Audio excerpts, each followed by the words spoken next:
श्रीमद् भागवतम तीसरा स्कंद दूसरा अध्याय 29 और 30वां श्लोक हम आज देखेंगे।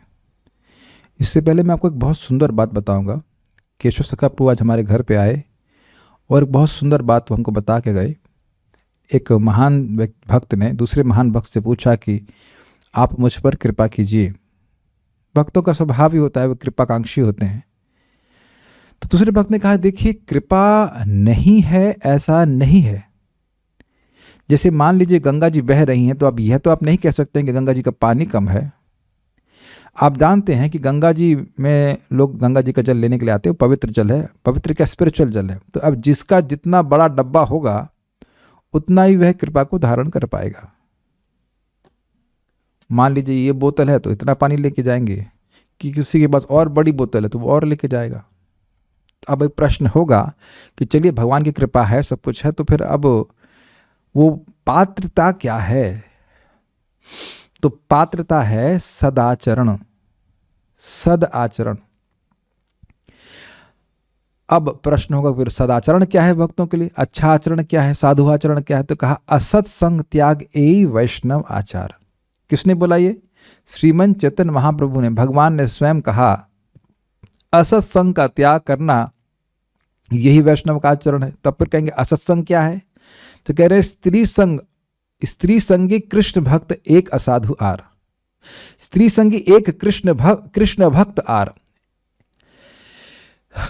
जो स्त्री में आसक्त है, जिसका पूरा जीवन स्त्री और उससे प्राप्त होने वाले भोगों में ही लगा हुआ है, भगवान में आसक्ति नहीं है। और दूसरा व्यक्ति है जो भगवान का अभक्त है, अर्थात मायावादी है। ऐसे व्यक्तियों का संग हमें त्याग देना चाहिए। गृहस्थ स्त्री संगी हो ये जरूरी नहीं है। गृहस्थी में रहते हुए व्यक्ति भगवान की कथा में, भगवान की भक्ति में रत रह सकता है। जिसमें व्यक्ति की आसक्ति होती है उसको वो कार्य करने में से सुख मिलता है। सिंपल सी बात है। कौन कहाँ है उससे महत्वपूर्ण नहीं है, बात यह है कि व्यक्ति किस में आसक्त है। और स्वाभाविक सी बात है कि संग तो किसी ना किसी को करना ही है। तो ये जो संग है, श्रीमद् भागवतम का भक्त लोग साथ में आकर के बैठ के भागवतम पढ़ रहे हैं, सुन रहे हैं, जाप कर रहे हैं, ये सब सदाचरण में आ जाता है। और जो जितना इसको गंभीरता से कर रहा है उसको वह कृपा प्राप्त होती है। तो प्रश्न फिर यह होगा कि कृपा का स्वरूप क्या है? हमें कृपा मिली है तो क्या प्रभाव होगा? सवेद धातु पदवीं परस्या दुरंत वीर्यस्य रथांग पाणे यो मायया संततयानुवृत्त्या भजेत तत्पाद सरोज गंधम। वही व्यक्ति भगवान के चरण को, भगवान की सवेद धातु पदवी, भगवान की विधाता की उस पदवी को वही व्यक्ति जान सकता है जो सवेद धातु पदवी परस्य, जो प्रकृति के पार हैं। दुरंत वीर्यस्य रथांग पाणे, उनका वीर, उनका पराक्रम, उनका शौर्य अत्यंत दुरंत है, उसमें कोई उसका अंत नहीं है। रथांग पाणे, और वो निराकार नहीं है, वह रथ के अंग यानी चक्र को धारण करते हैं भगवान श्री कृष्ण। कौन समझ पाता है इनके वीर को, पराक्रम को? तो कहते हैं यह अमाया, जो निष्कपट भाव से, सदाचार। निष्कपट मतलब भगवान की भक्ति को प्राप्त करने के लिए ही भक्ति करना। दूसरा संततया, एक दिन दो दिन नहीं, निरंतर करना। अनुवृत्ति, भगवान को प्रसन्न करने की भावना से भजन करता है। तो भजेता, तो तत्पाद सरोज गंधम लभेत, वह भगवान के चरण कमल से आने वाली गंध को ग्रहण करने में सक्षम हो जाता है। अर्थात भगवान की नाम रूप रस गंध, नाम रूप लीला आदि के रस को अनुभव करने में समर्थ हो जाता है। और इस कारण से जगत के भोगों के प्रति सहज विरक्त हो जाता है। ये सब सदाचार है। तो इसी सदाचार के क्रम में हम लोग श्रीमद् भागवतम सुन रहे हैं, जो भगवान के लिए उत्सव है तत्क्षणात्। और जैसे ही श्रीमद् भागवतम सुनने की इच्छा भगवान किसी भी जीव के हृदय में आती है, किसी भी जीव के हृदय में आती है, मतलब कैसे भी चित्त वाला हो, कदाचित अगर उसके हृदय में भागवत सुनने की इच्छा आ गई तो भगवान स्वयं उसके हृदय में आ जाते हैं। तो चलिए सुनते हैं। हम लोग 29वें में भगवान की पौगंड लीला को सुनेंगे। पौगंड लीला मतलब जिसमें भगवान गोप बनते हैं। इससे पहले तक वह वस मतलब बछड़ों को चराते थे। श्लोक में था क्या? पिछले वाले श्लोक में देख लेते हैं ना, उसके पहले कौमार। ये देखिए परितो वत्स पैर वत्सांस चारयन व्यहरद विभु यमनोपवने कूजद द्विज संकुलतांग्रिपे। अब वत्सों से, बछड़ों से घिरे हुए और उनको चराते हुए वो विभु व्यहरत, व्यहरत का अर्थ था विहार कर रहे थे।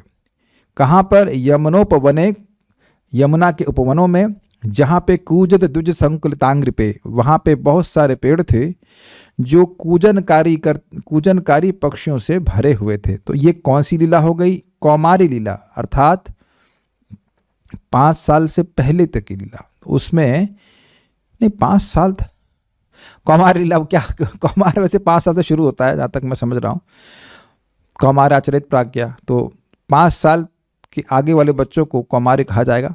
और उस समय, लेकिन उम्र भगवान की 5 साल नहीं थी, वो पहले ही वो पौगंड को प्राप्त कर गए थे। मैं थोड़ा सा डिटेल में गड़बड़ हो रहा हूँ, लेकिन इतना बात है कि बाल्यावस्था, कौमार अवस्था, फिर पौगंड अवस्था होती है। तो पौगंड अवस्था में भगवान गोप बने, अर्थात गायों को चराने के लिए भेजे जा रहे हैं। जरा आप नेट पर सर्च कीजिए पौगंड और कौमार क्या होता है। हम कुछ गलत नहीं बोलना चाहते हैं, वैसे यही अर्थ सुने हैं हम लोग। तो अब आपने, अभी तक आपने भगवान की कौमार लीला, जिसमें भगवान बछड़ों को चराते थे, उसके बारे में सुना। अब आप भगवान की पौगंड लीला को सुनेंगे, जिसमें भगवान गायों को और बैलों को चराने के लिए वन में जाते हैं। मेरे पीछे बोलिए। स एव गोधनम लक्ष्म्या निकेतम सित गोवृषम। स एव गोधनम लक्ष्म्या निकेतम सित गोवृषम। 1 मिनट रुकिए, भक्त लोग कह रहे हैं कि आवाज स्पष्ट नहीं आ रही। क्या सभी के संग ऐसा है? सबको आ रही ठीक से आवाज? Okay, I think now it is okay. आ रही ठीक से? स एव गोधनम लक्ष्म्या निकेतम सित गोवृषम। स एव गोधनम लक्ष्म्या निकेतम सित गोवृषम। चारयन अनुगान गोपान रणद वेणुररीमिमत। चारयन अनुगान गोपान रणद वेणुररीरिमत। चारयन अनुगान गोपान रणद वेणुररीरमत।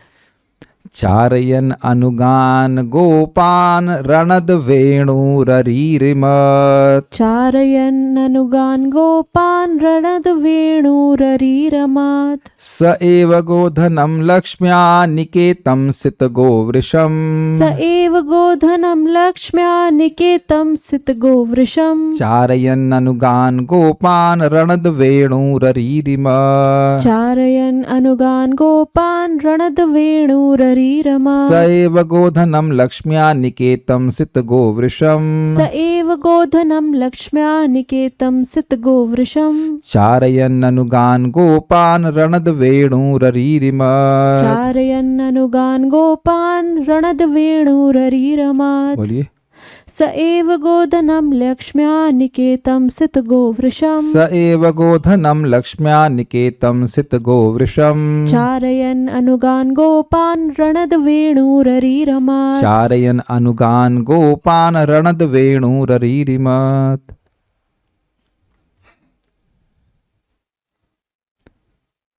अत्यंत सुंदर गाय बैलों को चराते हुए समस्त ऐश्वर्य तथा संपत्ति के आगार भगवान अपनी वंशी बजाया करते। इस तरह वे अपने श्रद्धावान अनुयायी ग्वाल बालों को प्रफुल्लित करते थे। सह एव, वह भगवान कृष्ण जब कुछ बड़े हुए तो, अब सह एव मतलब वही कृष्ण जो वत्सों को यानी कि बछड़ों को चराते थे, वही अब कुछ बड़े हुए, पौगंड को प्राप्त हुए तो, यानी कि गोपाष्टमी, गोपाष्टमी कृष्ण इधर कार्तिक महीने में मनाई जाती है। उस दिन भगवान अब वत्स प से गोप हुए, वत्सों का पालन करने वाले की बजाय अब वह गायों का पालन करने वाले हो गए। उसके बाद लक्ष्म्या, शोभादि संपद के निकेतम यानी आश्रय। लक्ष्म्या निकेत, ये आपने सुना होगा, राम निकेत। निकेत का मतलब होता है घर या आश्रय, निकेतन। तो लक्ष्म्या निकेतम, जो लक्ष्मी की निकेत हैं, मतलब कि यहाँ पे ये जो लक्ष्म्या निकेतम है, ये सह एवा यानी भगवान के संग भी हो सकता है और भगवान के गाय और बैलों के का भी विशेषण हो सकता है। समझ रहे हैं? सह एव लक्ष्मया निकेतम, वह भगवान, देखिए आप देखिए इसको कैसे अन्वय को देखिए, वह भगवान जो लक्ष्मी के आश्रय थे, या वह भगवान लक्ष्मी के आश्रय सित गोवृषम, सित मतलब श्वेत, तो श्वेत गौवें तथा बैल, गो मतलब होता है गाय और वृषम का मतलब होता है बैल, तो श्वेत गाय वृषम और गोधनम, नाना वर्ण गो रूपी खजाने को चराते हुए, रणत वेणु वंशी बजाते हुए, रणत मतलब बजाते हुए, अनुगान अपने पीछे चलने वाले या अपने श्रद्धावान अनुयायी गोपान अरिरिमत गोप बालों को प्रफुल्लित करते। तो समझ पा रहे हैं श्लोक को? देखिए अब कोई कहेगा कि भाई भगवान लक्ष्मी के निकेत हैं, आश्रय हैं, यह तो समझने में कोई कठिनाई नहीं है, लेकिन गैया कैसे लक्ष्मी के निकेत होगी? तो वहां पे लक्ष्मी का अर्थ है शोभा, सुंदर। वह जो गाय और बैल थे उनका जो समूह था वो बहुत सुंदर लग रहे थे। अब इसमें तो कोई संदेह नहीं है, इस्कॉन वृंदावन में आप कभी आए तो स्पेशली गाय इतनी सुंदर लगती है, खूब मोटी सी प्यारी सी, बहुत सुंदर लगती है। गायों को देखने मात्र से व्यक्ति का मन प्रसन्न हो जाता है। अब कुछ कुछ जानवर देखने में सुंदर नहीं लगते हैं, लेकिन गायों को आप देखें, बछड़ों को देखें, एकदम हृदय आपका द्रवीभूत हो जाता है। तो यहाँ कह रहे हैं कि गाय जो थी, जो गायों का समूह था और बैलों का समूह था, वो इतने सुंदर थे, हृष्ट पुष्ट थे कि वह शोभा के आश्रय थे। तो ये जो अनुवाद है, प्रभुपाद जी ने अनुवाद में लक्ष्म्या निकेतम, वह भगवान के ऊपर विशेषण रखा है, जो कि सही है। सही इन द सेंस मतलब उस तरह से अर्थ ले तो है। और आचार्यों ने भी इस प्रकार से समझाया कि लक्ष्म्या निकेत जो है वह शोभा की संपदा, शोभा का आश्रय, वह गायों के ऊपर भी हो सकता है। तो भागवत में अलग अलग अर्थ है, तो दोनों तरह से ग्रहण कर सकते हैं। समझ पा रहे हैं लोग बात? भगवान जो लक्ष्मी के आश्रय थे वह श्वेत गाय बैलों और गोधन, ध्यान से सुनिएगा, सित का मतलब होता है श्वेत, तो श्वेत गोवृषम का मतलब होगा सफेद गाय और बैलों, और गोधन, जब गो और बैल, गाय और बैल कह दिया तो दोबारा गोधन कहने का क्या मतलब हुआ? इसलिए कह रहे हैं कि नाना वर्ण गो रूपी खजाने को, मतलब कह सकते हैं कि प्रमुखतः सफेद गाय और बैल होते हैं, और उसके अलावा अन्य वर्ण के गाय भी होती हैं और बैल भी होते हैं। जैसे हम इस्कॉन वृंदावन में देखते हैं, प्रमुखतः उसमें साहिवाल गाय हैं तो वो लाल लाल होती हैं, लाल से मेरा मतलब ब्राउनिश एक्चुअली, भूरे कलर की, और थारपारकर गाय आप देखेंगे तो वह सफ़ेद कलर की होती है, बहुत सुंदर लगती है, बहुत सुंदर लगती है, एकदम बहुत ही अच्छी लगती है। तो ये दो गाय हैं, प्लस कुछ मिक्स ब्रीड की गाय में, कुछ काली हैं, कुछ हल्की सी पीली हैं, कुछ भूरी हैं, तो ऐसी करके हैं। तो ये शब्द समझ पा रहे हैं? सित गो वृषम मतलब सफ़ेद गाय और बैल, प्लस गोधनम अर्थात विभिन्न वर्णों के, विभिन्न रंग के गाय और बैलों के संग वह वेणु बजाते हुए चल रहे थे। तो अब अगर श्लोक नहीं समझ में आ रहा है तो फोटो दिख रहे हैं, तात्पर्य के पहले फोटो ये देखिए, कितना सुंदर फोटो है। ये फोटो बहुत ही आकर्षक है और ये इस कथा के श्लोक को बिल्कुल समझा देता है, एकदम चित्र पे बिल्कुल चित्र बढ़िया बना दिया। प्रभुपाद इन चित्रों को गोलोक वृंदावन की खिड़की कहा करते थे। तो समझ में आ रहा है, कृष्ण बलराम, अब कहेंगे बलराम का नाम तो नहीं है, तो कृष्ण के संग बलराम नहीं जाएंगे, वो तो ऑलमोस्ट उन्हीं की उम्र के हैं। तो कृष्ण हैं, बलराम हैं, और उनके सारे ग्वाल बाल हैं, और सफ़ेद गैया हैं, और आप देख रहे हैं भूरी गैया भी दिख रहे हैं, दिख रही सबको, भूरी दिख गई, भूरी गैया भी दिख रहे हैं। इसे देखना जरूरी है, केवल हमेशा इस क्लास में सुनने से काम नहीं चलेगा। अब मैं बोल रहा हूँ देखो, तो आपको देखना भी पड़ेगा, यद्यपि आपका वीडियो ऑफ है, तब बात समझ में आएगी मैं क्या कहना चाहता हूँ। देखने का बड़ा प्रभाव होता है। वैसे राहुल राज प्रभु, आप कार आप उधर मत देखिए, आप कार ही चलाई तो अच्छा रहेगा, लेकिन हम बात कर रहे हैं कि ये फोटो बहुत अच्छी लगती है। शायद ही कोई भक्त यहाँ पे होगा उसको ये फोटो अच्छी ना लगे, सब भक्त लोगों को अच्छी लगती है ना। कितना सुंदर पीछे यमुना जी बह रही हैं, असंख्य गाय हैं, कुछ बछड़े भी यहाँ पे हैं, और कितने अगर कहा जाए क्यूट लग रहे हैं। मैं क्यूट कृष्ण बलराम को नहीं कह रहा हूँ, वो तो हैं ही शोभा के आगार। क्या बछड़े और गाय सुंदर नहीं लग रहे हैं? आजकल तो आप समझ ही रहे हैं, क्या कहूँ कि ऐसी गाय कम ही देखने को मिलती हैं, गाय को खिलाते ही नहीं हैं ठीक से, लेकिन बहुत सुंदर लग रहा है। और कृष्ण इस प्रकार से देखिए वेणु बजाते हुए वह अपने मित्रों को आह्लादित करते हुए। तो अब स्वाभाविक स्वाभाविक सी बात है, मित्रों को क्यों कह रहे हैं? क्योंकि अब मित्र साथ में है, उनकी वेणु के वादन को तो मित्र ही सुनेंगे ना, उनके साथ में है। और आप देख रहे हैं कि सभी, अगर आप ध्यान से देखें तो सभी गैयाओं का, सभी बछड़ों का, सभी ग्वाल बालों का केंद्र कृष्ण है। ये सबको दिख ही रहा होगा इस फोटो से। कितना सुंदर फोटो। इस फोटो को देख के ही मन करता है कि हम लोग गोलोक चले जाएं, या कभी तो पहुंचे, और या फिर ऐसे कहें, कभी सोचते हैं कि कभी पहुंचे तो गोलोक ही पहुंचे और कहीं नहीं। सुंदर सुंदर घर हैं यहाँ पे, सब कुछ सुंदर है। और देखिए, जानबूझ करके मैं फोटो रख रहा हूं क्योंकि लोगों के चित्त पर फोटो का बहुत प्रभाव होता है। तो एक जो बहुत बड़ा प्रभाव है वो ये है कि आपके हृदय में इच्छा आ जाएगी। वो देखा छोटा वाला ग्वाला, देखा जो कृष्ण के पास में है, ग्वाला नहीं सॉरी बछड़ा, डार्क ब्राउन कलर का। Yes see, so Krishna has all colours of cows and bulls.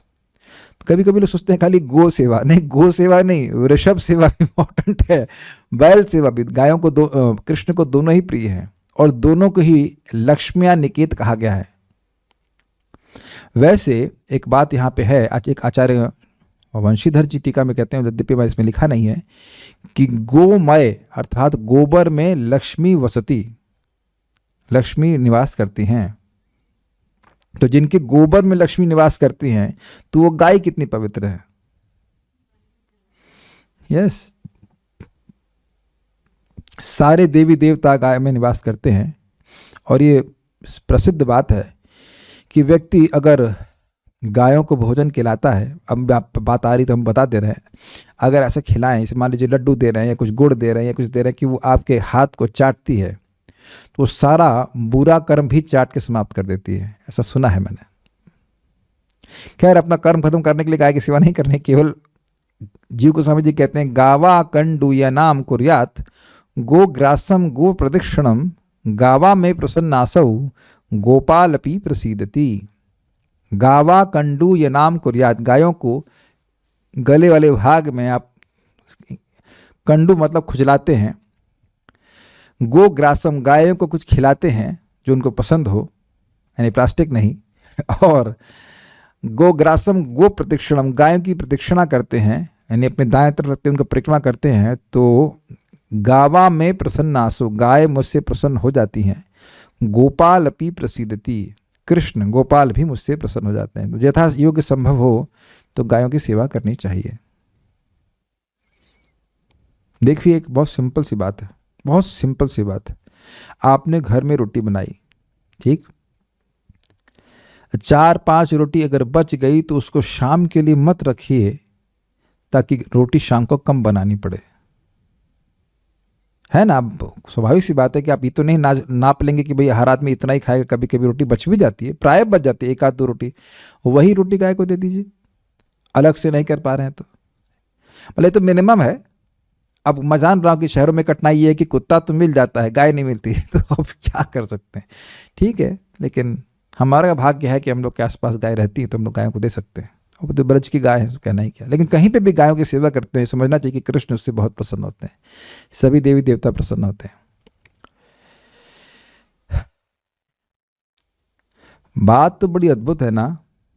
भगवान की जो गोलोक की लीला है, जो हम लोग भगवान कहते हैं लीला माधुरी, जिस लीला में भगवान की उत्कृष्टता प्रकट होती है, उसमें गाय और बैल एक अभिन्न अंग हैं। आपके सामने श्लोक है, स एव, वही कृष्ण, वही भगवान जो बछड़ों को चराते थे, वही का मतलब क्या हुआ? वही का मतलब वो बड़े हो गए, वही बड़े हो गए। स एवा, वही, कोई और नहीं। जो बछड़ों को चराते थे यमुना के उपवनों में, वही अब बड़े हो गए, तो अब वहां पे वह, समझ सकते हैं, गायों और बैलों को वह जंगल में लेके जा रहे हैं। गोधनम, गोधन को, लक्ष्म्या निकेतनम, जो लक्ष्मी के निकेत थे उनको, सित गोवृषम, श्वेत वर्ण के गाय और बैल। तो गोधन से मतलब हो गया कि हर प्रकार का गोधन, उसमें काला पीला नीला, जो भी, नीला तो नहीं हो, नीला तो गाय नहीं होती होगी, लेकिन जो भी भूरे रंग की गाय, जैसे भी रंग की गाय होती हैं, वह हर प्रकार गाय होंगी, और उसमें भी सफ़ेद, क्योंकि आप देख रहे हैं कि विभिन्न रंगों की गाय है लेकिन उसमें सफेद अलग ही दिखाई पड़ती है, तो इसलिए कह रहे हैं सित गोवृषम। सित का मतलब होता है सफेद। एक भक्त का नाम है असित कृष्णा। अब समझ में आया इसका मतलब? सित मतलब सफेद, तो असित मतलब जो सफेद नहीं है, श्याम वर्ण के कृष्ण, असित कृष्ण। चारयन, वह चराते थे। तो कोई प्रश्न होगा कि अकेले चराते थे? तो कहते हैं अनुगान गोपान,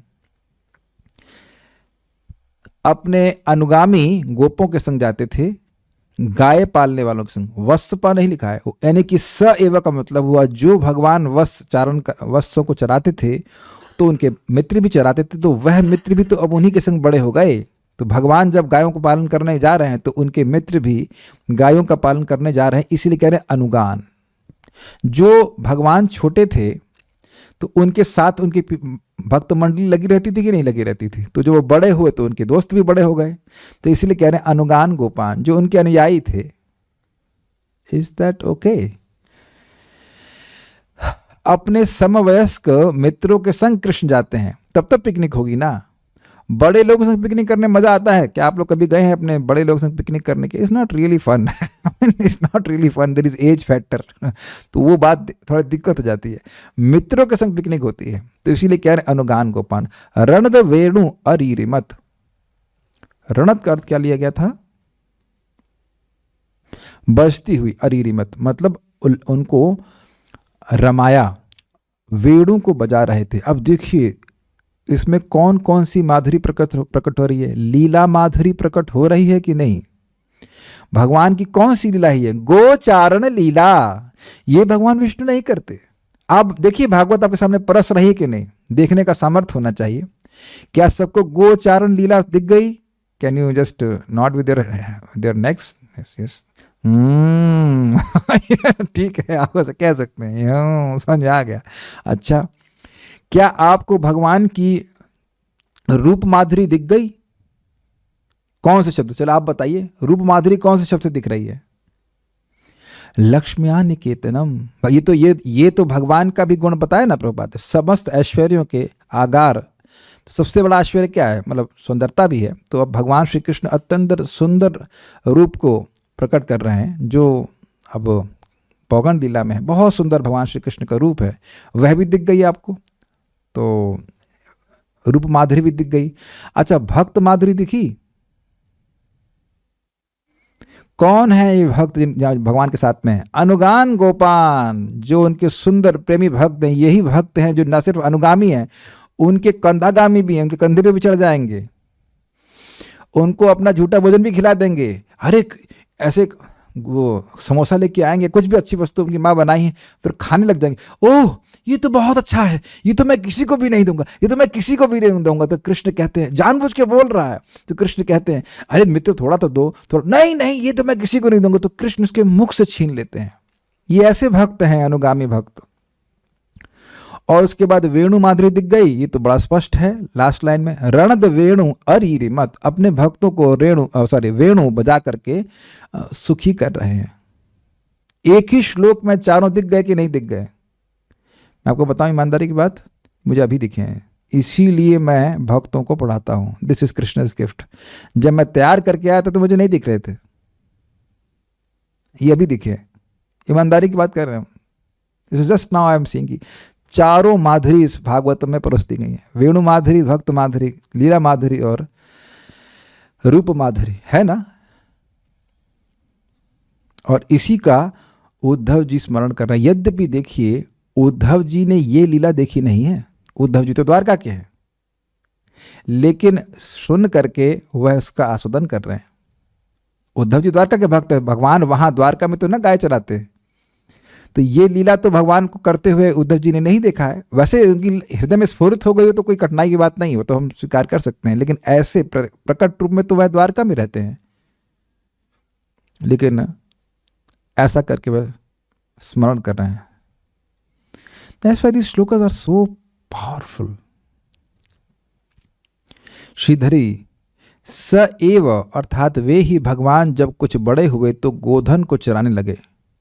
किस प्रकार के गोधन को? तो कहते हैं लक्ष्म्या, अर्थात शोभादि संपदा की निकेतनम, अर्थात आश्रय को। अर्थात वह गाय और बैलों का समूह अत्यंत सुंदर लग रहा था, शोभायमान लग रहा था। गोधनम अर्थात अनेक रंगों की शोभा से संपन्न विभिन्न रंगों की गाय और बैल वहां पे थे। एवं सित अर्थात श्वेत बैलों से युक्त गौओं को चराने लगे। तो श्वेत गाय और बैलों का एक समूह हो गया, मतलब मिक्स था, ऐसा नहीं कि सब लोग सब साथ में चल रहे हैं, लेकिन मिक्स था। और अन्य गायों का भी समूह था, बैलों का समूह था। और वे अपनी बांसुरी बजाकर अपने साथ रहने वाले गोप बालकों को आनंदित करने लगे।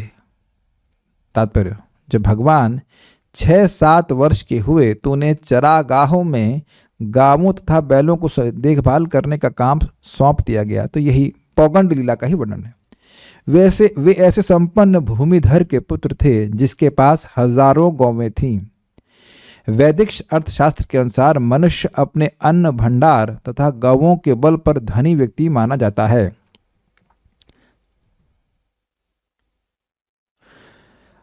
केवल इन्हीं 2 वस्तुओं, गौओं तथा अन्न से मनुष्य अपनी खाद्य समस्या हल कर सकता है। मानव समाज को अपनी आर्थिक समस्याओं को हल करने के लिए केवल पर्याप्त अन्न तथा पर्याप्त गौओं की आवश्यकता होती है। इन दोनों वस्तुओं के अतिरिक्त बाकी सारी वस्तुएं कृत्रिम आवश्यकता हैं, जिन्हें मनुष्य ने अपने मूल्यवान जीवन का हनन करने तथा व्यर्थ की वस्तुओं में अपना समय नष्ट करने के लिए उत्पन्न किया है।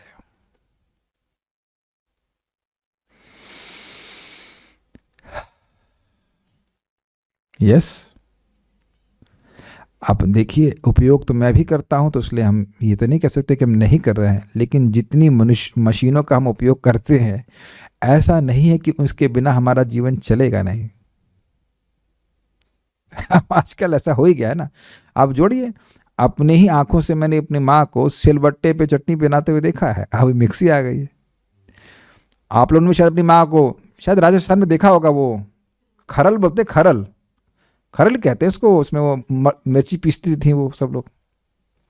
अब मैं ये नहीं कह रहा हूँ कि आप कल से सब शुरू कर दीजिए, लेकिन एक बात है ना कि लाइफ और कॉम्प्लिकेटेड होती जा रही है। जितना हम उसको सुलझाने का प्रयास कर रहे हैं उतना कॉम्प्लिकेटेड होती जा रही है। What to do. जिस दिन बिजली बंद हो गई उस दिन सब लोग इसी पे आ जाएंगे, है कि नहीं, बताइए। फिर सिलबट्टा लेंगे चालू। क्या कर सकते हैं क्या कर सकते हैं यार। अब चलिए, ये सब तो चलिए मान लिया जाए कि कुछ हद तक हमारी सुविधा उत्पन्न कर रहा है। स्मार्टफोन तो डिस्ट्रैक्ट कर रहा है, नींद भी गायब कर दे रहा है, फिर भी व्यक्ति उसमें लगा पड़ा है। आजकल ऐसा सोच ही रहे ना कि इसके बिना हम जी ही कैसे सकते हैं। श्रीमान परम पूज्य भूरिजन प्रभु कहते हैं कि लोग सोचते हैं कि अगर हम अपने स्मार्टफोन को लेकर साथ में नहीं चलते हैं तो हम असुरक्षित हैं। क्या स्टेटमेंट है, सत्य है, इज इट नॉट। लेकिन हम लोग कृष्ण को अपने हृदय में नहीं लेके चलते हैं तो असुरक्षित हैं। बहुत अमेजिंग बात बोल रहे हैं, नहीं। कितना साधु लोग ऐसे हम लोग की जो नस है उस पर बिल्कुल दबा देते हैं। सही में हम लोग ये सोचते हैं कि मेरा स्मार्टफोन नहीं है तो मैं असुरक्षित हूं। जब नहीं था तब तुम सुरक्षित थे क्या या असुरक्षित थे। लेकिन देखिए कैसी हमारी कंडीशनिंग हो जाती है। आप लोग स्वीकार करेंगे ना, इस प्रकार से हम लोग सोचने लगे हैं, जबकि कुछ सालों की बात है, उससे पहले तो था ही नहीं ना। मैं ये नहीं कह रहा कि उपयोग ना करें, लेकिन एकदम से हम आश्रय लेने लगे कि यह नहीं रहेगा तो क्या होगा।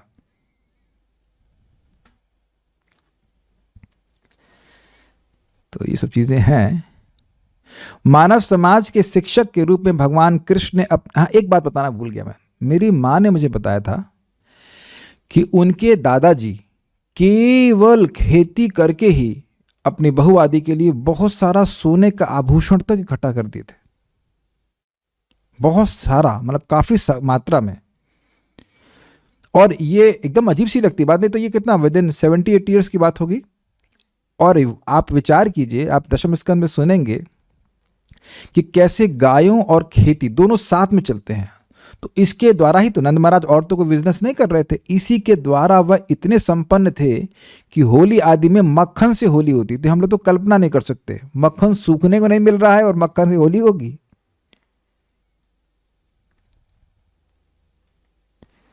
तो ये सब बातें हैं और बड़ा अविश्वसनीय से लगता है ना। लेकिन आप पहले भी जानते हैं, राजा लोग जो कर लिया करते थे किन से लेते थे? इन्हीं लोगों से, तो किसानों से तो लिया करते थे। तो ये आश्चर्य की बात है सही में आश्चर्य की बात है कि जब हम पहले कुछ फार्म पीरियड के कुछ समय के लिए देख रहे थे तो वहाँ एक व्यक्ति काम करते थे, तो उनको बोला कि आप, कुछ लोग बोले कि आप यहाँ काम क्यों करते हैं, तो कहते हैं अगर आप मुझे कुछ 4 एकड़ ऐसे कुछ बता रहे थे, 4 एकड़ या कुछ 4 बीघा ऐसे कुछ तो बता रहे थे कि इतना दे दें, 4 एकड़ नहीं 4 बीघा बता रहे थे, ऐसे कुछ तो बता रहे थे, कह रहे थे कि इतना दे देंगे तो मैं किसी का काम नहीं करूँगा, किसी के यहाँ काम नहीं करूँगा। उनके पास भूमि थी नहीं, इसलिए वह कार्य कर रहे थे। ऐसा शॉक्ड। वो व्यक्ति पढ़ा लिखा नहीं था, बिल्कुल पढ़ा लिखा नहीं है, और न ही उसका लड़का पढ़ा लिखा है, लेकिन वो कह रहा था बिल्कुल, मतलब ना छाती ठोक के कह रहा था कि अगर इतनी भूमि मेरे पास होगी तो निश्चित रूप से मैं किसी की नौकरी नहीं करूंगा। और एक अद्भुत बात है, मैं अपने आंखों से देखा, ये आंखों से सुना है और आंखों से देखा भी है। हम एनटीपीसी, कहाँ पे था वो, कहलगांव उधर भागलपुर के पास में, वहाँ मैं कुछ समय के लिए रहा था, नौकरी कर रहे थे, तो वहाँ मैं सब्जी खरीदने जाता था पावर प्लांट के बाहर। तो वहाँ कहते थे देखो हम सब लोग के खेत यहाँ से छीन लिए गए, और वो भूमि बहुत उपजाऊ भूमि है बिहार की, तो वो छीन लिया गया और हम ही को बिजली नहीं मिल रही है और हमको नौकरी भी नहीं मिल रही है। तो जो सब लोग के खेत गए वहाँ से, उनका तो जो आय का स्रोत था वह भी चला गया ना। तो आप देख रहे हैं कि एक सुविधा क्रिएट करने के चक्कर में कितने लोग की जीवन असुविधा से युक्त हो जा रहा है। और बात अगर की जाए तो हमें जीने के लिए तो यही वस्तुएं चाहिए ना, जीने के लिए तो भोजन ही चाहिए ना, और जो कपड़ा आ रहा है वह भी तो खेतों से ही आ रहा है। बहुत अच्छी बात प्रभुपाद कह रहे हैं। देखिए हो क्या रहा है कि जब हमारा मनुष्य जीवन आत्म साक्षात्कार की ओर उन्मुख नहीं है, तो जिन चीजों में हम अपना समय व्यर्थ कर रहे हैं वो समय व्यर्थ हो रहा है, नुकसान हो रहा है, वह दिखता ही नहीं है।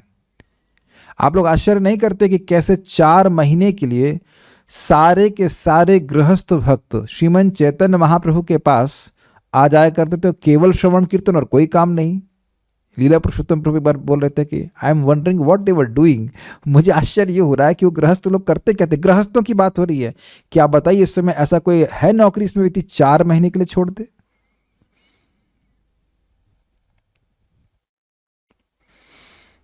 मैं प्रैक्टिकल बातें बोल रहा हूं कि आप देखिए कि हम लोग को एक प्रोग्रामिंग कर दी कि और धन इकट्ठा करो, और धन इकट्ठा करो, और धन इकट्ठा करो, और धन इकट्ठा करो, और कभी भी व्यक्ति ये समझ पाता है कि या फील करता है कि वह सिक्योर है नहीं। प्रभुपाद एक लेक्चर में कह रहे हैं कि देखो तुम्हें धन इसीलिए चाहिए ना कि तुम्हें भोजन मिले, तो जब भोजन मिल रहा है तो तुम्हें धन की क्या आवश्यकता है। और सही बताऊं तो मुझे बहुत सब कुछ शॉकिंग लगता है। मतलब हर व्यक्ति सोच रहा है ना कुछ धन तो होना चाहिए, ना कुछ धन तो होना चाहिए, लेकिन आप जानते हैं कि ये धन अंग्रेजों ने शुरू किया था। ये पेपर करेंसी तो थी ही नहीं, बार्टर सिस्टम था। तुम इतना अनाज दे दो, भगवान कृष्ण इस प्रकार से कर रहे हैं, गेहूं दे दो वो तुमको फल ला के दे देगा। तो आप कुछ ऐसी वस्तु दे रहे हैं जो वास्तविक रूप से मूल्य है, उसका अन्न का कुछ मूल्य है, और फल भी आपको जो दिया जा रहा है उसका कुछ मूल्य है। पेपर का तो कोई मूल्य भी नहीं है। विचारनीय बात है, पे समय देख करके उसको बोल रहे हैं।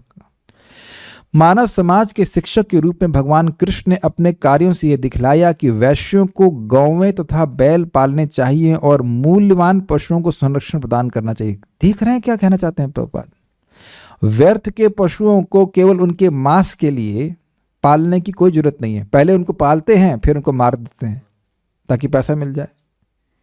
आप ये देखें कि मुर्गियों को व्यर्थ में पालने की कोई जरूरत नहीं है। अगर किसी को अंडे नहीं चाहिए, मतलब खाने के लिए, कोई व्यापार नहीं बनाना है, तो उनको अनावश्यक रूप से पालने की कोई जरूरत नहीं होती। वो जितना अपने प्रकृति के अनुसार पालेंगी बढ़ेंगी तो होगा ही। कौवों को तो पालन कोई नहीं कर रहा है कि नहीं। स्वाभाविक सी बात है, मुर्गी पालन क्यों कर रहा है। कौवे लोग नहीं खाते हैं अभी तक तो एटलीस्ट, तो कौवा पालन नहीं कर रहे हैं। अब तो कौवे सब मर जा रहे हैं। नहीं, प्रकृति उनको अपना स्थान दी हुई है। मूल्यवान ऐसे बकरी पालना, इसका क्या मतलब है। गायों के दूध से आप समझते हैं जो घी आता है और गायों का दूध होता है वो कितना पोषक होता है। प्रभुपाद बड़ा स्पष्ट कहें कि गाय का दूध पीने से जो आपका ब्रेन है उसमें फाइन टिश्यूज डेवलप होते हैं, आध्यात्मिक ज्ञान समझने में सहायता होती है। ये सब बातें हैं। एक बात बहुत सुंदर है, इसको भगवान स्वयं भगवद गीता में कहते हैं, कृषि गोरक्षा वाणिज्यम। ध्यान से सुनिएगा, कृषि करना वैश्य का स्वभाव है। कृषि गोरक्ष वाणिज्यम वैश्य कर्म स्वभावजम। कृषि और कृषि के साथ गोरक्षा। अभी क्या है, गायों को पालते हैं उनको उनका नाश करने के लिए, काटने के लिए, तो वो ये गलत है। आप जानते हैं कि कृषि और गोरक्षा एक दूसरे में क्या कहते हैं उसको, कॉम्प्लीमेंट्री हैं बहुत। आप प्रैक्टिकल देखें ना, हम लोग की सब्जी जो छिलका निकलता है वो हमारे लिए बिल्कुल यूजलेस है और गायों के लिए बिल्कुल यूजफुल। यहाँ तक मैंने पढ़ा अभी कि जो संतरों का छिलका होता है वो आपके किसी काम का नहीं है, आप लोग किसी काम का है नहीं, कोई खास काम तो नहीं है, लेकिन गायों के लिए फीस्ट है, वो बड़े पसंद से खाती हैं। कितना भगवान ने सुंदर व्यवस्था करी है, कोई पॉल्यूशन नहीं, कुछ भी नहीं। लेकिन हम सब प्रकृति से दूर जाते जा रहे हैं तो कठिनाई हो रही है। आप समझेंगे, सब लोग समझदार हैं कि भाई जो गेहूं उगाया तो जो छिलका निकला वो गाय खाएगी, और गेहूं आप ले लीजिए। गाय तो नहीं कह रही कि हमें गेहूं दीजिए, और जो गोबर आएगा फिर वह अनाज मतलब उसमें खाद बनती है। कोई फैक्ट्री में जाने की जरूरत ही नहीं है। हम लोग को लग रहा है ये कठिन कार्य है, तो ये बताइए कि फैक्ट्री बनाना कितना कठिन कार्य है। फैक्ट्री तो बहुत खतरनाक कार्य है ना, सारा पोल्यूशन उससे हो रहा है, सब कुछ। यस, आप सही कह रहे हैं, कोल माइन, कोयला खदान करो, फिर पावर, क्या कहते हैं उसको, बिजली बनाओ, ये करो वो करो। हम लोग देखिए इसको रोक नहीं सकते हैं, लेकिन कम से कम इनके दोषों को देखना तो चाहिए ना। जो हो रहा है कलयुग के प्रभाव से तो होगा ही, लेकिन इसके बिना भी लोग जी रहे थे और बहुत सुखी जी रहे थे और स्वस्थ भी जी रहे थे। यस, कोई केमिकल खाने की जरूरत नहीं है। तो ये सब चीजें हैं। स्मृति के नियमों के अनुसार गाय मनुष्य जाति की माता और बैल पिता है। एक बात और वापस बोलेंगे इस पे। देखिए, नंद महाराज अत्यंत धनाढ़ थे और वह कोई फैक्ट्री नहीं खोले थे। 9 लाख गाय थी, कैसे मैनेज करते होंगे वो, अद्भुत है ना। 9 लाख। और वृषभानु जी के पास 14 लाख गाय थी।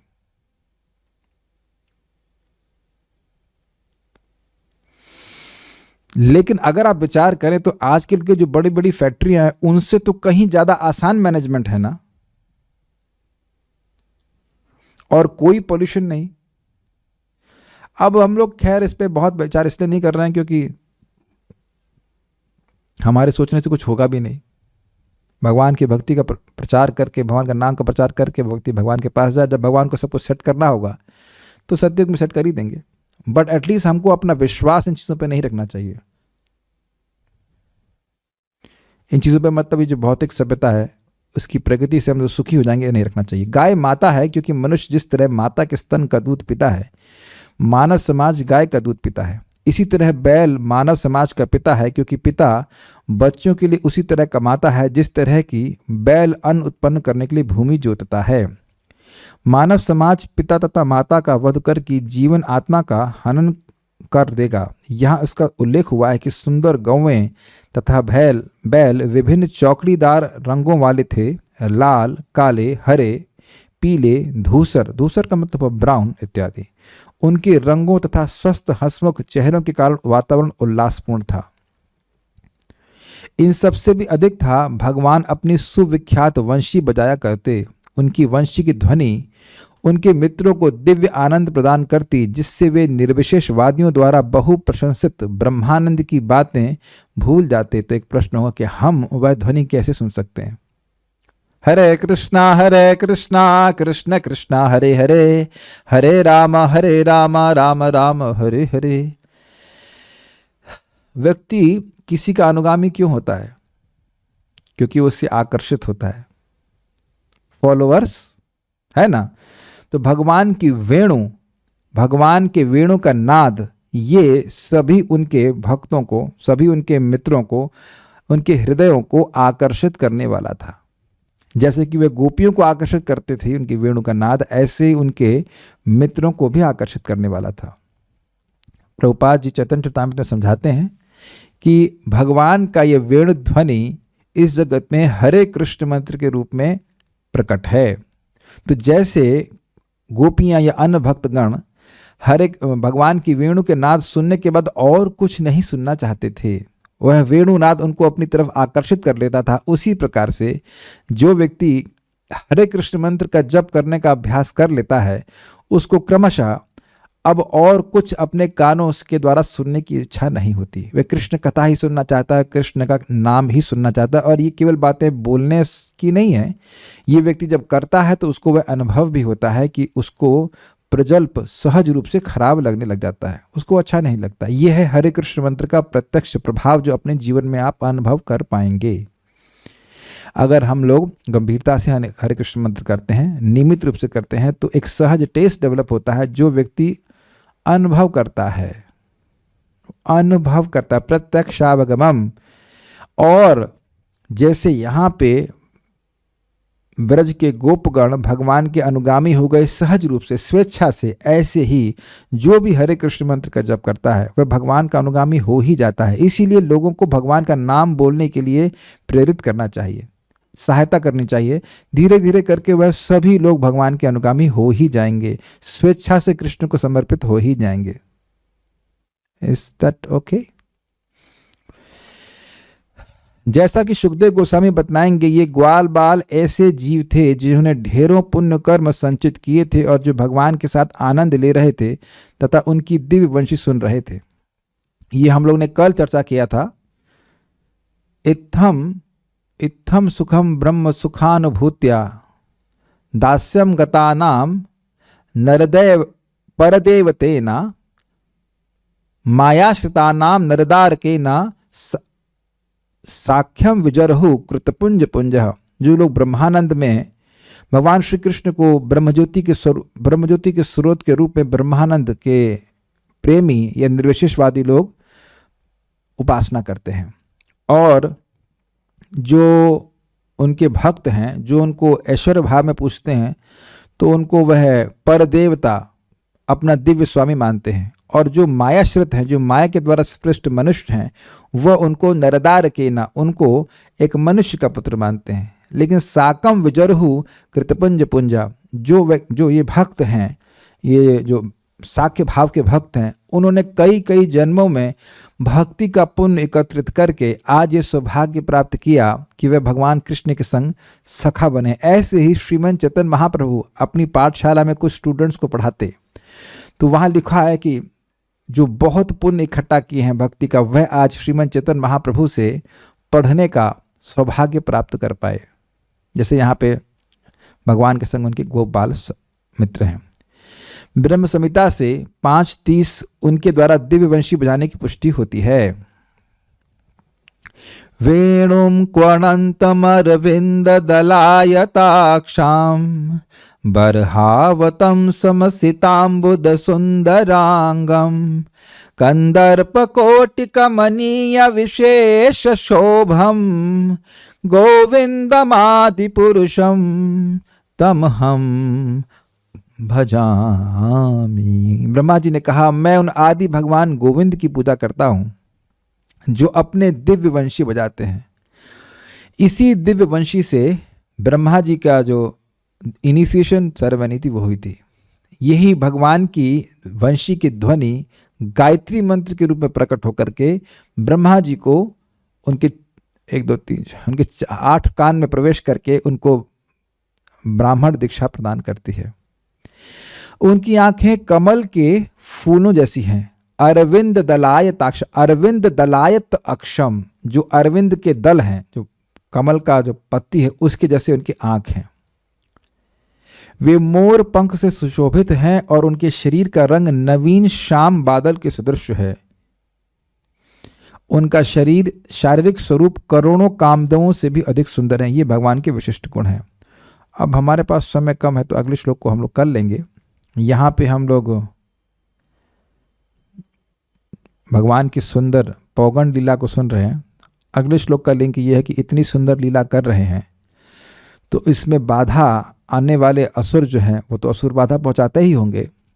तो उनका भगवान ने क्या किया, उनका व्हाट वाज असुर मैनेजमेंट बाय कृष्णा, या क्या मैं कर पाऊंगा? मुझे लग रहा है कि आज कर देना चाहिए। क्या लगता है? 20 मिनट तो है, 20 मिनट में तो हो जाना चाहिए। आसान है तो हम कर लेते हैं। ठीक है, तो कर ही लेते हैं। तो अब एक प्रश्न आएगा कि जो असुर थे वह तो भगवान की इस लीला में, मनोहारी लीला में बाधा पहुंचा सकते थे, तो तो उनको भगवान ने कैसे मैनेज किया? प्रयुक्तान भोजराजेना मायिनः कामरूपिणः प्रयुक्तान् भोजराजेन मायिनः कामरूपिणः लीलया व्यदुनत्तांस्तान् बालः क्रीडनकान् इव लीलया व्यनुदत्तांस्तान् बालः क्रीडनकानिव प्रयुक्तान् भोजराजेन मायिनः कामरूपिणः प्रयुक्तान् भोजराजेन मायिनः कामरूपिणः लीलया विदुनत्तांस्तान् बालः क्रीडनकानिव लीलया व्यनुदत्तांस्तान् बालः क्रीडनकानिव। भोज के राजा कंस ने कृष्ण को मारने के लिए बड़े बड़े जादूगरों को लगा रखा था। जादूगर का अर्थ है जो मायावी हो, वो नहीं जो खाली जादूगर का खेल दिखाते हो, जो कैसा भी रूप धारण कर सकते थे, है ना। कभी जैसे पूतना थी और अघासुर और बकासुर, ये लोग सामान्य असुर की तरह भी रहते, लेकिन जब भगवान को मारने आते तो भयानक भयानक, कोई बैल का, कोई घोड़े का, कोई ऐसा रूप धारण कर लेते थे। किंतु अपनी लीलाओं के दौरान भगवान ने उन सबको उतनी ही आसानी से मार डाला जिस तरह कोई बालक खिलौनों को तोड़ डालता है। जैसे यहाँ पे भगवान अरिष्टासुर का वध कर रहे हैं। कैसे? जैसे एक छोटा बच्चा खिलौने को तोड़ देता है खेल खेल में, उसमें कोई उसको प्रयास नहीं लगता है, बच्चे तो तोड़ते ही हैं खिलौने। भोज राजेना, राजा कंस के द्वारा प्रयुक्तान, प्रयुक्तान मतलब प्रयोग वाला अर्थ में, युक्त मतलब जोड़ना, प्रयुक्त मतलब अच्छे से जोड़ना, अर्थात प्रेरित, यानी सेवा में लगाकर, सेवा नहीं मतलब इस काम में लगाकर कि भाई कृष्ण को मार दो। तो भोज राजेना प्रयुक्तेना, उनके द्वारा प्रेरित, काम रूपिण, अपनी इच्छानुसार वेश धारण करने वाले, समझ में आ रहा है, काम रूपी, तथा मायिनः, क्यों वो काम रूपी थे? क्योंकि माया से युक्त थे, मायावी थे, इसलिए वह कोई भी रूप धारण कर पाते थे। तान तान, उन असुरों को विदुनत, श्री कृष्ण मार दिए। कैसे मार दिए? बाल इव क्रीडनकान, जिस प्रकार एक बालक तृण इत्यादि के द्वारा निर्मित सिंहादि खिलौनों को लीलया, खेल खेल में तोड़ देता है। तो देखिए हो क्या रहा है, बात यह है कि वह उपमा बड़ी अच्छी दी गई है। खिलौना चाहे अब वह सिंह के रूप में हो, चाहे वो गधे के रूप में हो, चाहे वो हाथी के रूप में हो, बच्चा उसको बड़ी आसानी से तोड़ देता है। उसी प्रकार से यहाँ जो विभिन्न काम रूपेण, अर्थात अपनी इच्छा के अनुसार रूप धारण करने वाले मायावी असुर थे, वो देखने में तो अलग अलग रूप वाले लग रहे थे। मान लो जैसे अघासुर था तो एक बहुत बड़े सर्प के रूप में लग रहा था, और पूतना एक स्त्री के रूप में आई थी, और एक और था, उसको भगवान बलराम मारे थे। एनीहाउ, धेनुकासुर था, वह गधे के रूप में आया था। तो ऐसे करके विभिन्न असुर विभिन्न रूपों में आए और प्रतिदिन आते थे। कुछ सारों का वर्णन भागवत में नहीं है, लेकिन वो अलग अलग रूप लेके आते थे, लेकिन उनको वह बिल्कुल आसानी से तोड़ देते। जैसे तृण आदि का या मिट्टी का बना हुआ खिलौना चाहे किसी भी रूप पे हो, बिना प्रयास के बच्चा तोड़ देता है। और वह है बच्चे ही बाल क्रीडनकान इव, जैसे बालक एक खेल में ही एक खिलौने को तोड़ देता है, उसी प्रकार से चाहे वो किसी भी रूप का खिलौना हो, उसी प्रकार से बालक रूप में ही कृष्ण तोड़ रहे हैं। बालक मतलब इसलिए बोल रहे हैं कि बालक रूप धारण कर रहे हैं, वो विशाल रूप नरसिंह देव की तरह या वराहदेव की तरह नहीं धारण कर रहे हैं। इसीलिए बोल रहे हैं कि जैसे बच्चा खिलौने तोड़ता है, ऐसे बच्चे के रूप में ही उन विभिन्न रूपों वाले मायावी दानवों को मार देते थे। प्रयुक्तान भोज राजेना, भोजराज कंस के द्वारा जो प्रेरित थे, उन मायिना, उन मायावी काम रूपेणा, जो हर प्रकार के रूप को अपनी इच्छा के अनुसार धारण करने में समर्थ थे, उनको लीलया विदुनत, लीला के द्वारा मार देते थे। जैसे कि अब सिंपल सी बात है, मैं ऐसे हाथ उठाऊं और ऐसे ऐसे कर दूं, तो कोई बहुत मुश्किल कार्य तो है नहीं। हाथ को उठा करके ऐसे, एक्सरसाइज में भी अब करते होंगे ऐसे करके, है ना। तो भगवान ने अब इधर ही केशी आया था, केशी घाट के पास में, तो बहुत भयानक दैत्य था, वह घोड़े के रूप में आए। तो भगवान उसको ऐसे उसके मुंह में कहा, अच्छा खाना चाहते हो, आओ आओ खाओ, अपने हाथ को उसके मुंह में घुसा दिए। उसके बाद वो उसका शरीर ऐसे फट गया जैसे वो करकटी होता है ना, करकटी जो खीरा की दूसरी बहन, छोटी बहन, क्या क्या कहते हैं उसको, ककड़ी। तो ककड़ी जो है पक जाती तो फट जाती है, ऐसे करके। बाल क्रीडन का अनिपा, खेल खेल में मारती है भगवान, यानी जो भी उनकी लीला में बाधा दे रहा था उसको भगवान लीला में मार दिए। बाल प्रबोधिनी, वह श्रीधर स्वामी की टीका का ही डेवलपमेंट है, इसलिए मैं इसी को ले लिया। इसमें श्रीधर स्वामी बात की टीका भी सम्मिलित है।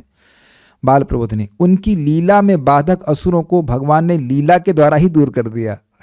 समझ में आ रहा है? इतनी सुंदर लीला चल रही है, यमुना का उपवन है, और या फिर इधर गायों को चरा रहे हैं। समझना चाहिए कि जब वत्स चरा रहे थे तब भी असुर आते थे, और जब गायों को चरा रहे तब भी आते थे। उन सभी को कृष्ण मारते थे, उनकी लीला में व्यवधान नहीं होने दिया करते थे। इसको कहने के लिए यह श्लोक कहते हैं कि लीला में बाधा करने वालों को लीला लीला करते ही मार देते थे, उनकी लीला डिस्टर्ब नहीं होती थी। ध्यान दीजिए कि कहीं किसी का वध हो जाए तो वे बच्चे कहीं खेल रहे होंगे तो खेल डिस्टर्ब हो जाएगा, है ना? कहीं बच्चे खेल रहे हों और कोई व्यक्ति किसी का मर्डर कर दे तो बच्चों का खेलना बंद हो जाएगा कि नहीं? स्वाभाविक सी बात है। तो अब यहां तो रोज ही मर्डर हो रहा है, तो भगवान की तो फिर लीला चल ही नहीं पाएगी। लेकिन नहीं, जितनी बार भगवान लीला के द्वारा खेल खेल में वो उसको मारते तो अब उनके सारे मित्र और खुश हो जाते और वह भगवान का यश गाते हुए शाम को लौटते। ये बात समझ में आ रही कि नहीं? जरा रियलिटी में चेक कीजिए। अरे मम्मी, आज एक व्यक्ति को हमारे सामने मार दिया, यही बोलेंगे ना बच्चे। सामान्यतः बच्चे बोलेंगे ना, कहीं गोली चल जाए, कुछ हो जाए, बच्चे खेल रहे हो तो डर जाएंगे। लेकिन यहाँ बड़े बड़े भयानक असुर आ रहे हैं और भगवान उनको खेल खेल में मार दे रहे हैं, तो वह भी उनका एक खेल हो जाता था। प्रतिदिन कृष्ण किसी असुर को मारते तो यह भी खेल का हिस्सा होता, बल्कि शायद वो सोचते ही होंगे आज कोई आया नहीं मरने के लिए और वो हर दिन कोई ना कोई आता ही था, लगे रहते थे। प्रयुक्तान करते कि रोज ही भेजे जाते थे, पूरी सेना थी, एक के बाद एक के बाद एक। समय नहीं है, नहीं तो हम समझाते इस बात को और तरीके से, लेकिन भगवान खेल खेल में ही मार देते थे। जैसे एक सिंपल सा बात बताऊंगा। आघासुर बहुत बड़ा असुर था और वह सर्प के रूप में आया, तो उसने बहुत विकराल अपना रूप लेकर के मुंह खोल लिया और भगवान के सारे ये जो गोप बालक थे वो सब चले गए उसमें। खेल खेल में उनका पूरा विश्वास था कि कृष्ण रक्षा करेंगे, यद्यपि यह सर्प भी क्यों ना हो, भगवान कृष्ण हमारी रक्षा करेंगे। ठीक है, तो भगवान सोचने लगे अरे ये क्या हुआ। तो फिर अंदर गए, अंदर जाकर के अपने सारे ग्वाल बालकों को उन्हें जिंदा कर दिया केवल अपनी दृष्टि से, और इधर इसके गले में अपने को विस्तार कर लिए, फैला दिए और वह मर गया। एक्चुअली पहले ये मार दिए उसको, उसके बाद उनको जला दिए, क्योंकि वो लोग यह नहीं देख पाए कि कृष्ण अपने को विस्तारित किए थे। ये आप जानते हैं कि इधर मुंजाटवी में मुंजों की एक वृक्ष था, वृक्षों का समूह था, तो वहां पे अग्नि लगा दी गई थी। तो भगवान ने कहा कि ठीक है, तुम लोग सब लोग अपनी आंखें बंद करो, और भगवान ने मुंह से ही सारी आग पी गए। तो यद्यपि इस प्रकार की बाधा नित्य ही असुर लोग पहुंचाने का प्रयास करते, लेकिन भगवान लीला लीला में ही उनको मार देते और उनकी लीला निर्बाध रूप से चलती रहती। हर दिन का ये केस था कि हर दिन कोई असुर मारा जाता। तो आप अगर और डिटेल में पढ़ना चाहते हैं तो कृष्ण पुस्तक जरूर प्रभुपाद जी की आप खरीदें। दशम स्कंद को उन्हें सारांश भाव में बताया है और बहुत सुंदर तरह से बताया है। आप लोग उसको पढ़ेंगे तो भगवान की लीला को और अच्छे से समझ पाएंगे। भोजराज कंस के द्वारा भेजे गए पूतना आदि दैत्यों को लीलया अर्थात अनायास, अनायास मतलब बिना प्रयास के ही भगवान ने विदुनत अर्थात मार दिया। विदुनत का एक अर्थ होता है खोल दिया मतलब फाड़ दिया, खत्म कर दिया। वहां एक दृष्टांत देते हैं कि जैसे कोई बालक तृण इत्यादि के द्वारा निर्मित सिंहादि को खेल खेल में तोड़ता है, उसी तरह से उनका हनन दुष्कर था, इसलिए कहते हैं काम रूपिणा अर्थात यथा इच्छा रूप धरने में समर्थ। क्या मतलब है इसका? अब देखिए, कोई एक छोटे से बैल का रूप लेके आता, छोटे से गधे का रूप लेके आता तो अलग बात थी, लेकिन वो बैल कैसा था, अरिष्टासुर कैसा था, उसकी कुबड़ बादल से टच कर रहा था, बादलों को फाड़ रहा था वस्तु था। तो इतने बड़े बैल का प्रतिरोध कैसे करेंगे आप? शब्द बहुत महत्वपूर्ण है। काम रूपिणा, उस असुर की जो इच्छा थी वैसा रूप धारण करने में समर्थ थे। बस नाम, असुर का नाम भूल रहा हूं, बलराम जिस कंधे पर चढ़ के उसको मार दिए थे, वो पहले एक ग्वाल बाल के रूप में आया था और उसके बाद वह बहुत बड़ा पर्वत आकार का मतलब असुर बन गया था। तो यानी हम भूल रहा हूं मैं नाम उसका, प्रलंबासुर। यस, तो प्रलंबासुर आया, तो इतना बड़ा हो गया, ऐसे पहाड़ पर्वत जैसा, लेकिन बलराम जी उसको मारती। तो ये जो बात कृष्ण पे घटित हो रही है वो बलराम जी पे भी घटित हो रही है, बिना प्रयास के मार दिए। पहले बलराम जी चकित हो गए, अरे ये असुर क्या कर रहा है, ये दो असुर कैसे बन गया, और फिर एक मारे मुष्टि प्रहार किए मर गया। तो बड़ी अद्भुत बात है कि जो काम रूपी हो अर्थात कोई भी रूप धारण करने में समर्थ हो, तो उससे जितना मुश्किल होगा, आप समझिए मेरी बात। भाई मान लीजिए हम लोग का रूप तो फिक्स्ड है, मतलब ये शरीर तो फिक्स्ड है। अब कोई पहलवान आएगा तो ऐसा तो नहीं कि हम अपनी इच्छा अनुसार बहुत बड़े पहलवान बन जाएंगे, है ना?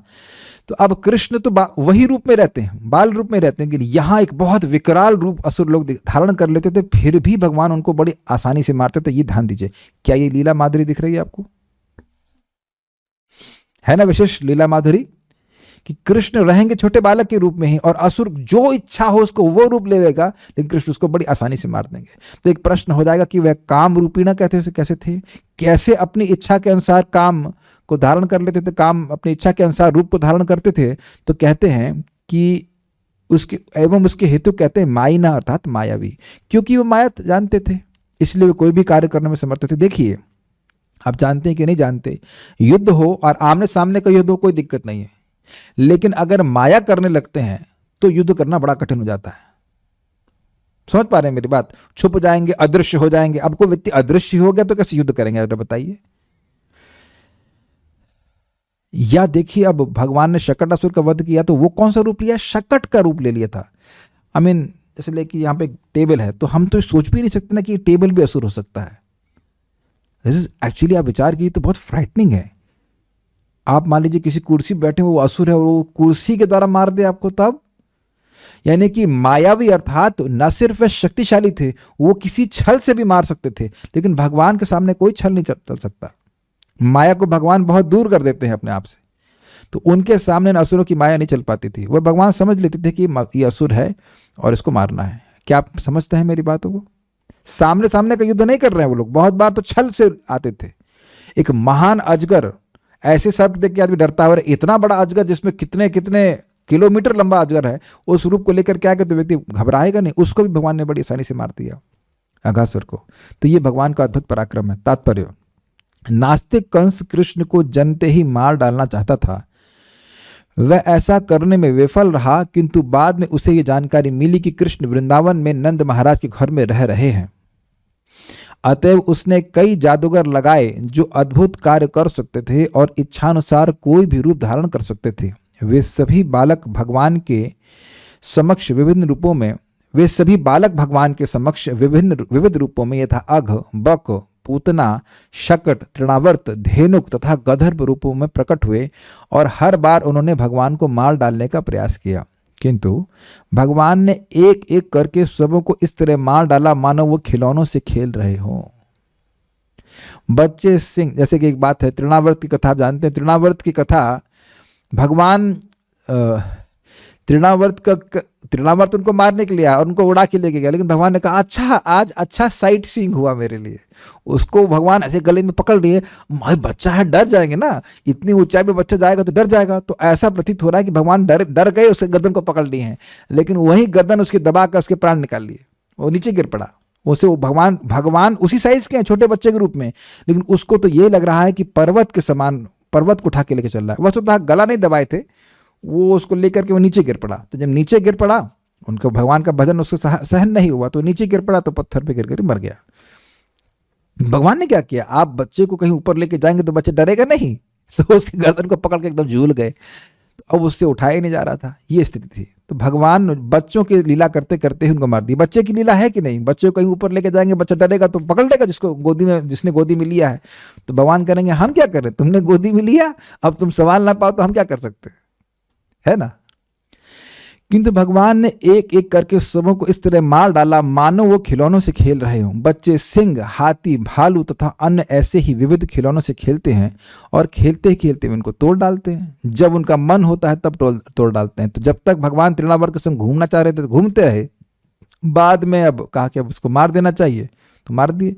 ऐसे शकटासुर को उसके नीचे कृष्ण को रख दिया गया, तो कृष्ण खेल रहे हैं, वहाँ वहाँ कर रहे हैं, रोने लगे। उनकी माँ उनको सुनी नहीं रही थी, सब उनके वहाँ पे फेस्टिवल चल रहा था, और माँ ने उनको सकट के नीचे रख दिया, एक गद्दा बिछा के सो जाए बच्चा, और कुछ बच्चों को बोल दिया कि यहाँ पे तुम ध्यान रखना उसका। तो कृष्ण ऐसे पाँव चलाते चलाते चलाते चलाते उस शकट को ही पाँव से मार दिया और सारा शकट टूट के खत्म हो गया, असुर मर गया। तो इस प्रकार से आप देख रहे हैं कि जैसे बच्चे लीला करते हैं, बच्चे पाँव चलाते हैं, तो उनके पाँव चलाने से क्या टूटता है, कुछ भी नहीं टूटता। लेकिन भगवान के पाँव चलाते चलाते चलाते चलाते एक झटका मारा और उसके बाद शकटासुर का वध हो गया। इस प्रकार से भगवान ने बच्चों की लीला करते हुए मार दिया। ठीक है, समझ में आ रहा है उदाहरण दृष्टांत कि आप बच्चे खेलते हैं, जब उनका मन होता है वो तोड़ भी देते हैं। उसी प्रकार से वह खेल रहे थे उन असुरों के संग, फिर जब मन में आया तो वह उसको तोड़ दिए, मार दिए। शक्तिशाली भगवान के सामने कोई भी शक्तिशाली जीव खेलते हुए बच्चे के हाथों में सिंह के खिलौने के समान होता है। क्या सीख रहे हैं, भगवान यद्यपि छोटे बालक के रूप में दिख रहे हैं, फिर भी वह महान भगवान ही हैं। कोई भी व्यक्ति किसी भी तरह ईश्वर से बढ़कर नहीं हो सकता। अतएव कोई भी व्यक्ति न तो उनके समान हो सकता है, न उनसे बड़ा, न ही किसी भी प्रकार के प्रयत्न से कोई व्यक्ति ईश्वर की समता कर सकता है। ज्ञान, योग तथा भक्ति ये आध्यात्मिक साक्षात्कार की 3 मान्य विधियां हैं। ऐसी विधियों की पूर्णता मनुष्य को आध्यात्मिक मूल्यों के जीवन के वांछित गंतव्य तक पहुंचा सकती है, किंतु इसका अर्थ यह नहीं है कि ऐसे प्रयत्नों से मनुष्य भगवान की ही जैसी पूर्णता प्राप्त कर सकता है। क्या मतलब हुआ? इन पद्धतियों के द्वारा व्यक्ति आध्यात्मिक पूर्णता को प्राप्त कर सकता है, लेकिन वह भगवान नहीं बन सकता है। किसी भी तपस्या के द्वारा असंभव साध्य को साधा नहीं जा सकता, अर्थात हम भगवान नहीं बन सकते हैं। इसलिए जो लोग ये दावा करते हैं कि तपस्या करके भगवान बने, ये एकदम व्यर्थ की बात है। भगवान प्रत्येक अवस्था में भगवान रहते हैं। एक बार कोई व्यक्ति था, उसकी गौशाला में हम लोग गए तो कहे देखो भगवान ने गो पालन किया इसलिए उनको भगवान की पदवी प्राप्त हुई। अब यह पूरी तरह से मूर्खतापूर्ण बात है। भगवान गायों का पालन करके भगवान नहीं बने हैं, भगवान ही हैं। ये ऐसा नहीं कि गायों का पालन कर रहे हैं तो इसलिए भगवान हो गए।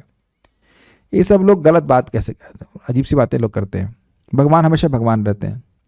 जब वे यशोदा माई की गोद में शिशु की तरह या जब ग्वाल बाल के रूप में अपने दिव्य मित्रों के साथ खेल रहे थे तो वे अपने षड ऐश्वर्यों में किंचित कमी किए बिना ईश्वर बने रहे। इस तरह वे सदैव अद्वय हैं। अद्वय मतलब कोई और तत्व नहीं है, भगवान अद्वय तत्व है। वह उनके समान कोई दूसरा व्यक्ति है ही नहीं। ठीक है, सो यहाँ पे रुकते हैं। कोई प्रश्न किसी बात का है तो मैं देख लेता हूँ। ना, कोई प्रश्न नहीं है, so will stop here. Shrimad Bhagavatam की जय, श्रील प्रभुपाद की जय, निताय गौर प्रेमानंदे। एक बात मैं जरूर कहना चाहता हूँ, यद्यपि कुछ लोग सोचेंगे कि भाई ये लीला तो हमको पता है, तो मेरा प्रश्न है क्या याद है? हाँ, ये इंटरेस्टिंग बात है। जितना बार आप भगवान की लीलाओं का, या बेसिकली लीला का, नाम का, रूप का, गुण का स्मरण करते हैं, उतनी मात्रा में या उतनी बार भगवान के प्रति प्रेम और जागृत हो जाता है। ये बात हमें समझनी है। बहुत से लोग जो मैं उनको कुछ लीला बता रहा था यहाँ पे, तो स्वाभाविक सी बात है उनको नहीं पता होंगी, और यहाँ पे मेरे पास अवकाश भी नहीं कि मैं सभी लीलाओं को पूर्णतः बताऊं। लेकिन अच्छा होगा कि भक्त लोग, ज़्यादा पैसा तो नहीं खर्च होता शायद, अभी कितने रुपए की, 250 रुपये की हो गया, जो भी होगी, उस कृष्णा पुस्तक को ज़रूर ग्रहण करें और उसको पढ़ना शुरू करें। सबसे अच्छा टाइम है रात में, पढ़ते लेटे लेटे पढ़ते जाइए और सुनते जाइए। सुनिए नहीं, मतलब सेंस पढ़ते चले जाइए। मैं तो पढ़ा ही रहा हूँ। प्रभुपाद जी का एक शब्द है कि एक पैराग्राफ, एक लाइन, एक शब्द भी उस पुस्तक का पढ़ोगे तो तुम्हारा जीवन सफल हो जाएगा। इसीलिए प्रभुपाद जी ने 10वें स्कंद को सार रूप में दिया, क्योंकि वह जानते थे कि शायद संभव हो जाता कि वह पूर्ण भागवतम को पूर्ण रूप से नहीं कर पाते, इन द सेंस 10वें स्कंद को पूर्ण नहीं कर पाते। तो सार रूप में 90 अध्यायों से युक्त इस ग्रंथ को दिया गया है और पढ़ना चाहिए। देखिए, सारी चीज़ तो मैं अब तभी पढ़ा पाऊंगा जब मैं वहाँ तक पहुँचूंगा। हो सकता है, भगवान ना करे ऐसा हो, लेकिन हो सकता है कि उस वहाँ तक 10वें स्कंद तक पहुँचते पहुँचते कुछ लोग तय हो जाएं, तय का मतलब शरीर छूट जाए। तो उससे पहले कम से कम एक बार तो कृष्णा बुक पढ़े। भाई हम शाप नहीं दे रहे, हम तो चाह रहे हैं कि आप लोग के जीवन हमसे भी बाद में ही हो, हम कम से कम 1 साल बाद मरो मेरे से। मैं तो ये चाहूँगा, भगवान की कृपा से शायद मेरी उम्र लंबी है, पता नहीं, I have no idea, but maybe, I am hoping so. तो 10वें स्कंद हो जाए, कम से कम 12 साल के पहले तो कोई न मरे। हम तो ये प्रार्थना करें, 12 साल तो लग ही जाएगा पढ़ाने में। और लेकिन अपना भी प्रयास रखें। By spending our time on smartphone we will not be safe, by reading books about Krishna will be safe. तो निवेदन है कि ऐसा करिए, और आप देखेंगे कि आप रात में इस प्रकार से पढ़ेंगे तो सुबह भी गुण भगवान की लीलाओं का स्मरण होगा। मैं मानता हूं कि पढ़ने का वह प्रभाव नहीं होता है कि जो सुनने का होता है, लेकिन इसका मतलब ये नहीं कि कोई भी प्रभाव नहीं होता है। पढ़ने का भी बहुत बड़ा प्रभाव होता है। नहीं तो देखिए, दुनिया में कोई आपको एक लाइन का हेट मैसेज लिख देता है तो कितना खराब लगता है कि नहीं? तो अभ्यास करें, अभ्यास डालें, कुछ पढ़ करके सोएं। चेतन चरितामृत, ये देखिए, मैं अपना अनुभव बता रहा हूँ कि ये ग्रंथों को मैं काफ़ी जितना हो सके पढ़ता रहता हूँ। तो प्रवचन के समय वो सब अपने आप आपके मुख से आने लग जाता है। ऐसा तो नहीं कि मैं शकटासुर की लीला कभी पढ़ा ही नहीं, अगर कभी नहीं पढ़ा होता तो इस प्रवचन में आता ही कैसे? और जितनी बार पढ़ेंगे उतना आपको अच्छा लगेगा। Very nice. प्रभुपाद स्वयं इस कृष्ण बुक को पढ़ते थे। So please inculcate this habit. कोई ग्रंथ ले लें, कृष्ण बुक पढ़ लीजिए, सबको पास टाइम सुनना अच्छा लगता है तो उसको आप पढ़िए और पढ़ते पढ़ते सोइए। हाँ, करेंगे सब लोग, प्रयास करेंगे। कुछ खास नहीं करना है। हम यह नहीं कह रहे हैं कि घंटे पर पढ़ना है, मैं कह रहा हूँ जब तक नींद ना आए तब तक पढ़ना है। मान लो 5 मिनट में नींद आती है तो 5 मिनट में पढ़ लीजिए, और अगर 15 मिनट आ जाए तो 15 मिनट पढ़ लीजिए। ऐसे करते करते आप पूरी कृष्ण बुक तो पढ़ ही लेंगे। प्रयास करें, चलिए संकल्प लें कि आज ये 31 तारीख है ना, इस साल में कम से कम कृष्ण बुक तो ख़त्म कर देंगे। मुझे पता है कि देखने में सुनने में बड़ा आसान लगता है, लेकिन गृहिणियों के लिए बड़ी कठिनाई है। अभी बर्तन मांजना है, ये करना है, वो करना है, ऐसा करते करते पूरी ज़िंदगी बीत जाएगी। आप 1 साल की बात कर रहे हैं, इसलिए हम लीनियंट होकर बोल रहे हैं। 1 साल में कृष्ण बुक पढ़ने का प्रयास कीजिए, एटलीस्ट वो पढ़ लीजिए 10th कैंटो का सारभूप में। It seems to be easy, let's see if you can do it. Okay, Hare Krishna. Srila Prabhupada की जय। हृदय गौर प्रेमानंदे।